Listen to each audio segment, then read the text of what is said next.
Hello, xin chào các bạn đã quay trở lại với review 5 phút. Ở cuối tập 120, sau một đoạn thời gian im lặng quan sát, rốt cuộc thời cơ cũng tới, cầm pháp khí trong tay, Thạch Hạo liền phóng người về phía trước. Trong khoảnh khắc đó, pháp trận bị phá vỡ, Thạch Hạo cũng liền tiến vào bên trong. Ngay lập tức, anh ấy liền phóng người lại gần Đại Ma Thần. Chứng kiến sự xuất hiện của kẻ lạ mặt, đám người kia vô cùng kinh ngạc, còn Thạch Hạo không dừng lại, thân thể khẽ động, chỉ trong giây lát, anh ấy đã liền vọt tới. Trong tay, một chiếc dược đỉnh tỏa ra ánh vàng lập tức phóng ra, hướng về phía lão bà ở phía trước đánh tới. Thấy vậy, Đại Ma Thần cũng liền độc thân, trên tay ông, một luồng ánh sáng mang theo sức mạnh khủng bố cũng liền phóng tới.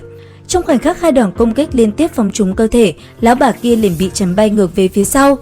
Chưa hết, khi thân thể vừa ổn định lại, đã liền bị Thạch Hạo dùng pháp khí xuyên thủng cơ thể. Bởi vậy, bà ta cứ thể biến mất trong hư vô. Sau đó, thu lại pháp khí, Thạch Hạo lạnh lùng không nói lời nào, đứng sát Đại Ma Thần, hai người cùng nhau đối đầu với đám người Bất Lão Sơn. Lúc này, xung quanh họ, người của Bất Lão Sơn đã tới ngày càng đông. Chỉ trong giây lát, những tên đó đã liền hướng về Thạch Hạo cùng Đại Ma Thần công kích. Ngay lập tức, thân thể khẽ động, Thạch Hạo cùng Gia Gia đã liền tung quyền đón đỡ. Mỗi lần đám ngoài kia lao lên, bọn chúng cũng liền bị đánh bay ra ngoài. Có thể nói, chiến đấu giờ đây là hết sức quyết liệt.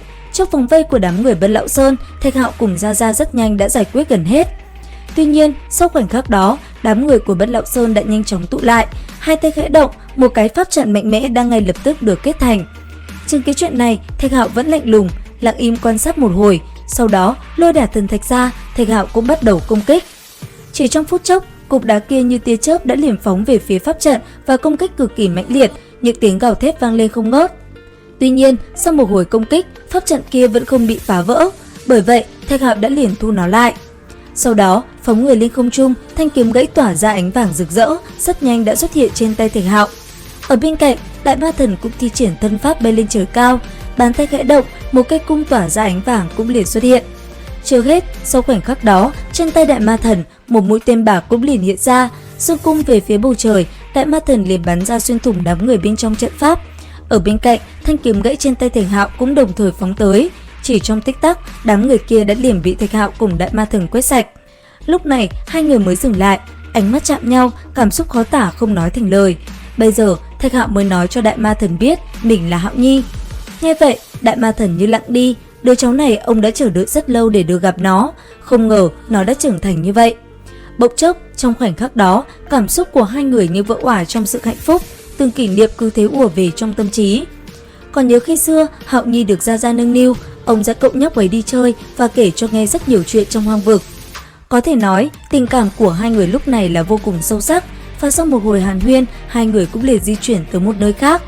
Dừng lại ở một cái tế đàn, Đại Ma Thần đột nhiên ngã xuống.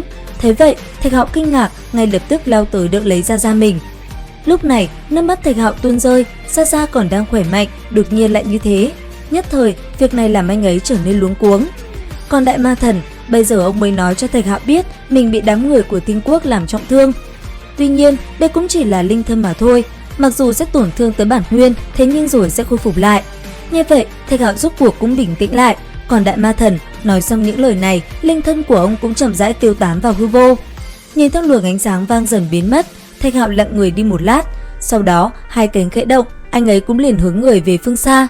Sau đó, dừng chân tại một tòa tử lâu, Thạch Hạo chọn một gian phòng lớn để nghỉ ngơi. Ở bên trong đó, Thạch Hạo bắt đầu suy nghĩ. Trên tay cầm chén rượu, anh ấy dùng nó để quên đi nỗi sầu trong tâm trí mình. Lúc này, Thạch Hạo vô cùng buồn bã. Thế nhưng, đang trong lúc Thạch Hạo nghỉ ngơi, thì đột nhiên ở bên ngoài có tiếng bước chân của hung thú đi tới. Ngay lập tức hé đầu nhìn ra, Thạch Hạo liền thấy một tên trẻ tuổi đang ngồi trên xe và tiến về phía trước. Điều này làm Thạch Hạo có chút quan tâm. Nghe ngóng một lúc, Thạch Hạo mới biết ở đây sắp xảy ra một cuộc đại chiến lớn giữa những thiên tài trẻ tuổi. Bởi vậy, Thạch Hạo vô cùng chờ mong. Đến đây thì hết tập 120 Thế giới hoàn mỹ. Xin chào và hẹn gặp lại các bạn ở những video tiếp theo.